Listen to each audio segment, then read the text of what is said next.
Hi everyone, thank you for joining me today. I hope you're all well. This is a pick a pile reading with some messages that might help you right now in terms of confirmation or guidance for your current situation.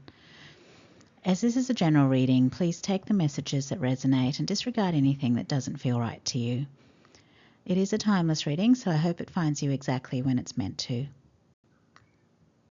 Okay, so here are the 3 piles for today. This is not my usual background, but that's because I'm away from home for the school holidays. I do always take a few mini-sized decks along with me because I'd feel lost if I couldn't pull cards when I felt like it. And well, today I felt inspired to do a reading. As always, take your time and let your intuition guide you to the pile or piles that you are drawn to. The first pile is titled Choice, the second pile is titled Inner Worlds, and the third pile is titled Stillness. There is absolutely no right or wrong way to choose, and if you're feeling drawn to more than one pile, you might just need to watch more than one pile. I will go through each pile in order, so feel free to listen to the whole video or just visit the pile that you're interested in. The timestamps for each reading will be in the description box. I will also have the details of the decks I've used at the end of the reading. I'll see you at your reading when you've chosen your pile. Remember also that even if the storyline of the pile you choose isn't resonating, there may still be a reason you were guided to that pile. There might be something there that you will find useful, an insight, a piece of wisdom, or the opportunity to see something from a different perspective. All right, I'll be starting with pile 1's reading next. Hi pile 1, you chose the pile featuring the word choice. Your tarot card is the Knight of Pentacles, and this is a card I see as Virgo energy. The Knight of Pentacles is the slowest of the knights in tarot, but he is hardworking, patient, and tenacious. He knows what he wants to achieve and he keeps working away at it. He will succeed in the end because he will do the work that's required. This is the slow and steady wins the race archetype. He doesn't expect immediate success, but he knows that through sustained effort he will eventually accomplish his goals. The message on the choice card is, by staying conscious in your thoughts, you guide your journey in the direction of choice. This message is about keeping your eye on the prize or the outcome that you want. When you do this, you will make the right choices.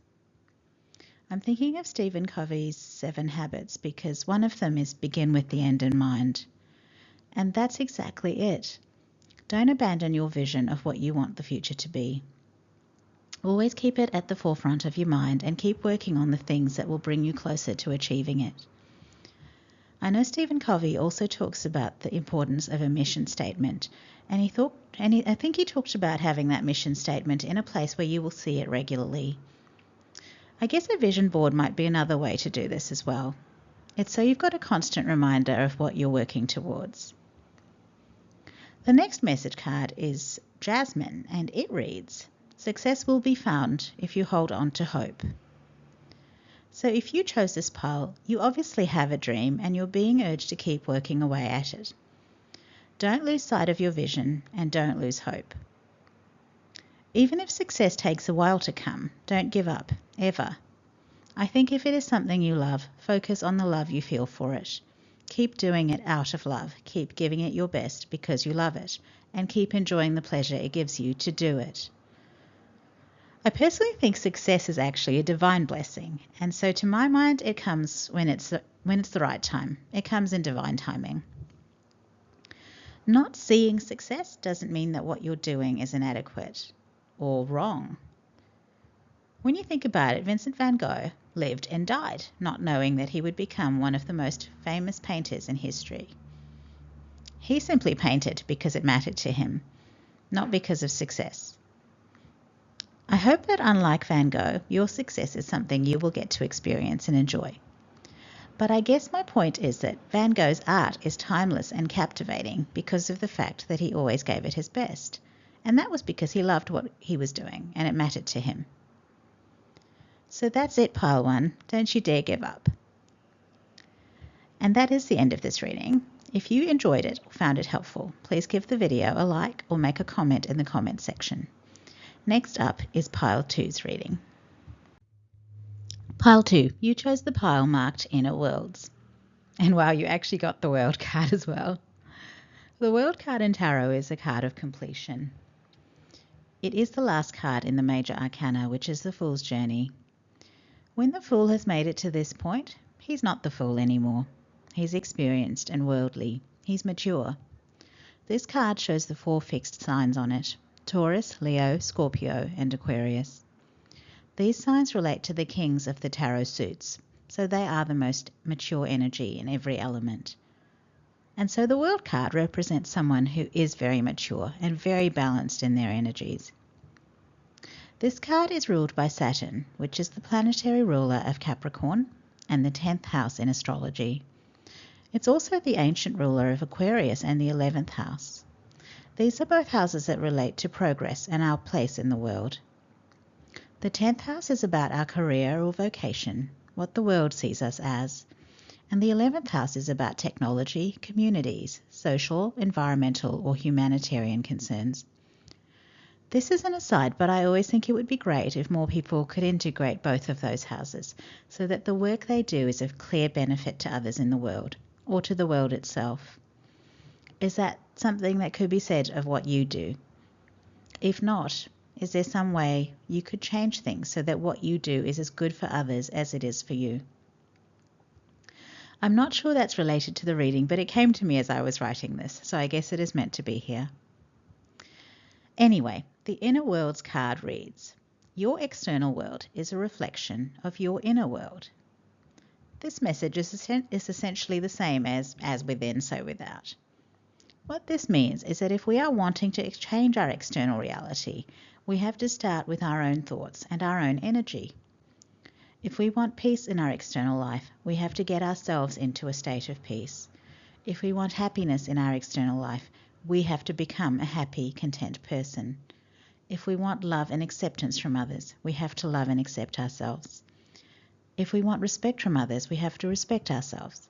If we want support and encouragement from others, we have to support and encourage ourselves. I hope you get where I'm going with this. You need to treat yourself the way you would want others to treat you. And you need to have a positive mindset and a positive outlook. What you focus on is what you will see in your life. What you focus on is what will grow in your life. If you focus on what you're lacking or what isn't good or what you're afraid of, the universe will give you experiences that will match those lower vibrations. If, on the other hand, you focus on the positive experiences you're having or the positive experiences you would like to have, then the universe will give you experiences to match the vibration of those thoughts and desires. It seems strange to think that there is anyone out there who wants a difficult or unpleasant life, but there certainly are a lot of people out there who are always imagining the worst, or always finding things to complain about, or always ruminating about unpleasant past experiences. What can I say? Don't be that person, because if you are, your vibration isn't really a match for any of the blessings that might be the truest desire of your heart. What you should actually be doing is spending a lot of time focusing on the things you do desire. A happy family, a lovely peaceful home in a beautiful location, a fulfilling relationship, genuine friendships, good health, financial independence, work that you love doing, leisure time for hobbies, and so on. I think that's the kind of stuff we all want.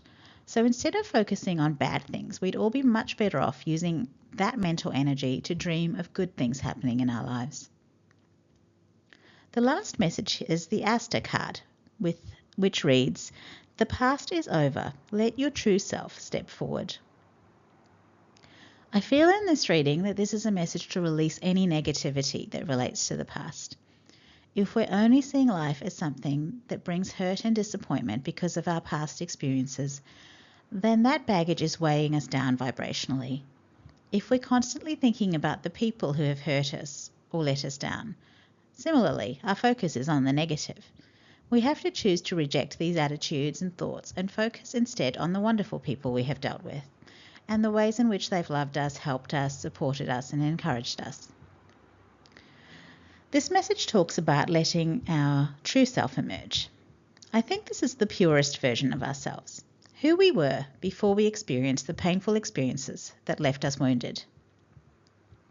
Before those experiences, We were open-hearted and we expected only good things. We expected that all the people we met would be good people. We weren't afraid to explore the world because we weren't afraid we'd get hurt. We were just like little children. And do you know who that sounds like? It sounds like the Fool. And I guess that's what this reading is actually about then. What does come after the World card in the Major Arcana?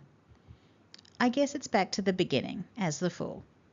Except this time it's intentional. The Fool 2.0 already knows that life can be painful, but he also knows that he can handle it. He knows that because he's already been put through the ringer, and he's managed to overcome all the adversities he's faced and recover from all the wounds that were inflicted upon him. He now has faith in himself and is no longer afraid of what might come. This is the true self that is ready to step forward. The past is over and it's served its purpose. The Fool 2.0 is enlightened.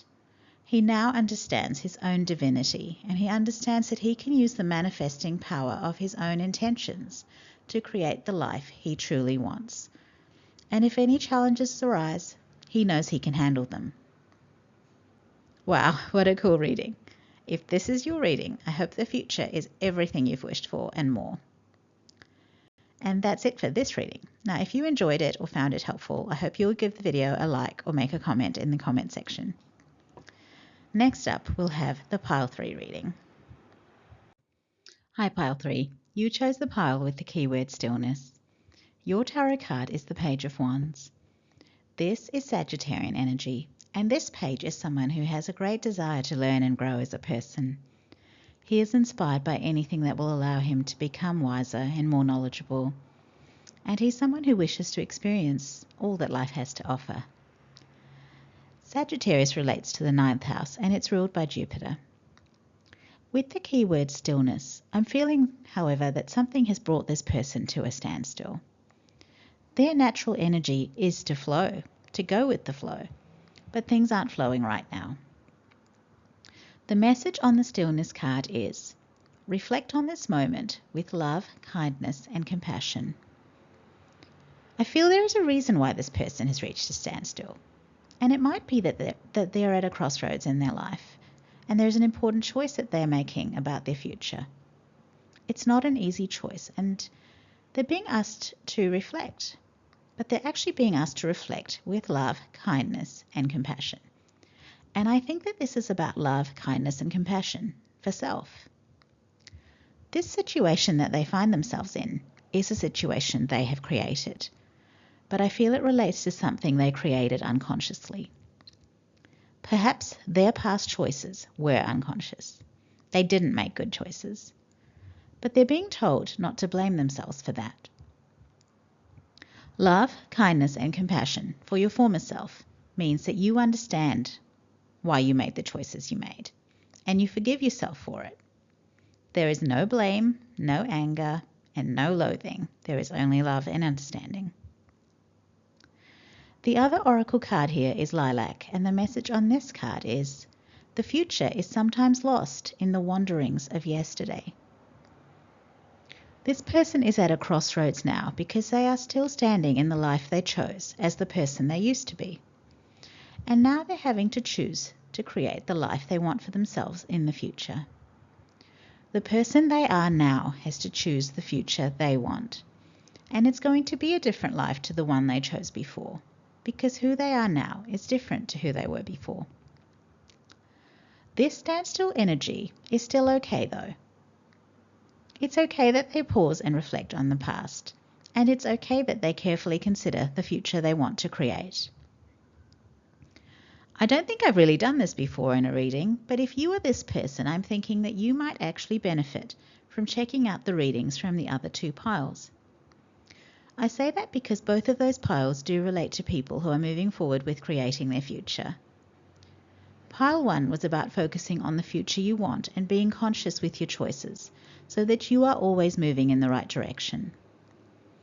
Pile 2 was about always focusing on positive outcomes rather than fears or worries. I do think this Page of Wands person is worrying and stressing about their future, and that's why they're feeling stuck. They really shouldn't be stressing about the future. That's way too low vibration, as per the Pile 2 reading. This person needs to focus on the future they want, and they need to imagine that it will all work out beautifully for them. If this is you, don't worry about the big transition from old life to new life, and don't fear it all going pear-shaped. At the end of the day, a transition can be broken down into a series of small steps, and all you have to do is start taking those steps. And if you want a slower, gentler transition, just take smaller, slower steps.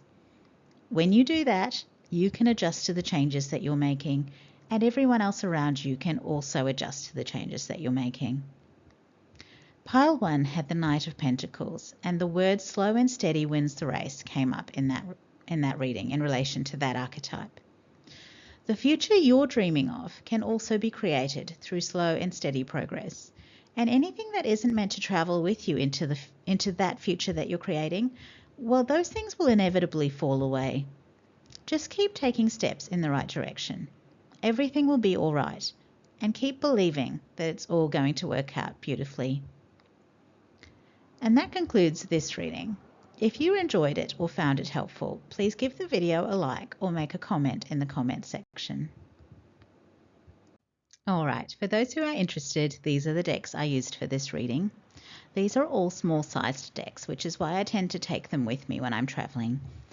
The tarot deck is the Everyday Tarot mini deck, and the 2 oracle decks are Flower Petals and Star Seeds. And that's it. If you enjoyed this reading, please show your support by hitting the like button or making a comment. Please share this video if you think it might be interesting to others.